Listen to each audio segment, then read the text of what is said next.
ಆಳಿಸಿದವರಿಗೆ operation Sindoor ಮೂಲಕ ತಕ್ಕ ಶಾಸ್ತಿ. ಪಾಕ್ ಒಳಗೆ ನುಗ್ಗಿ ಹೊಡೆದಿದ್ದೇವೆ ಎಂದ ಭಾರತೀಯ ಸೇನೆ.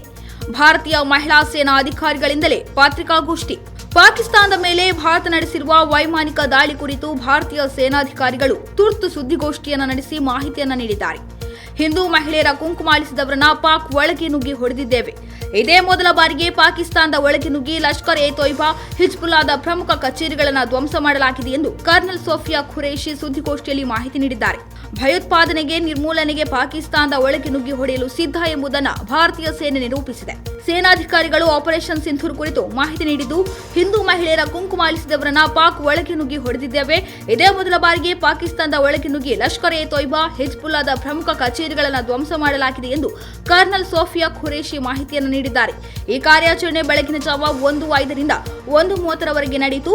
ಪಹಲ್ಗಾಮ್ನಲ್ಲಿ ಸಾವನ್ನಪ್ಪಿದ ಪ್ರವಾಸಿಗರಿಗಾಗಿ ಕಾರ್ಯಾಚರಣೆ ನಡೆಸಲಾಯಿತು.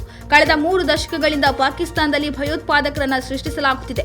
ಪಾಕಿಸ್ತಾನ ಮತ್ತು ಪಿಒಕೆಯಲ್ಲಿ 9 ಗುರಿಗಳನ್ನು ಗುರುತಿಸಲಾಯಿತು ಮತ್ತು ನಾವು ಅವುಗಳನ್ನು ನಾಶಪಡಿಸಿದ್ದೇವೆ. ಲಾಂಚ್ ಪ್ಯಾಡ್ಗಳು ಮತ್ತು ತರಬೇತಿ ಕೇಂದ್ರಗಳನ್ನು ಗುರಿಯಾಗಿಸಲಾಗಿತ್ತು ಎಂದು ಮಾಹಿತಿ ನೀಡಿದ್ದಾರೆ. ನಾವು ಯಾವುದೇ ನಾಗರಿಕರ ಮೇಲಾಗಲಿ ಅಥವಾ ಪಾಕ್ ಮಿಲಿಟರಿಯನ್ನ ಗುರಿಯಾಗಿಸಿಕೊಂಡು ದಾಳಿ ನಡೆಸಿಲ್ಲ. ಕೇವಲ ಉಗ್ರರ ನೆಲೆಗಳನ್ನು ಮಾತ್ರ ಧ್ವಂಸಗೊಳಿಸಿದ್ದೇವೆ ಎಂದು ಖುರೇಶಿ ಸ್ಪಷ್ಟಪಡಿಸಿದ್ದಾರೆ. ನಾಗರಿಕರಿಗೆ ಹಾನಿ ಮಾಡುವುದು ನಮ್ಮ ಉದ್ದೇಶವಲ್ಲ ಎಂದರು. ಇನ್ನು ಕರ್ನಲ್ ಸೋಫಿಯಾ ಖುರೇಶಿ ಹಾಗೂ ವಿಂಗ್ ಕಮಾಂಡರ್ ವ್ಯೋಮಿಕಾ ಸಿಂಗ್ ಮತ್ತು ವಿದೇಶಾಂಗ ಕಾರ್ಯದರ್ಶಿ ವಿಕ್ರಮ್ ಮಿಸ್ರಿ ಅವರು ಸುದ್ದಿಗೋಷ್ಠಿಯನ್ನು ನಡೆಸಿದ್ದಾರೆ.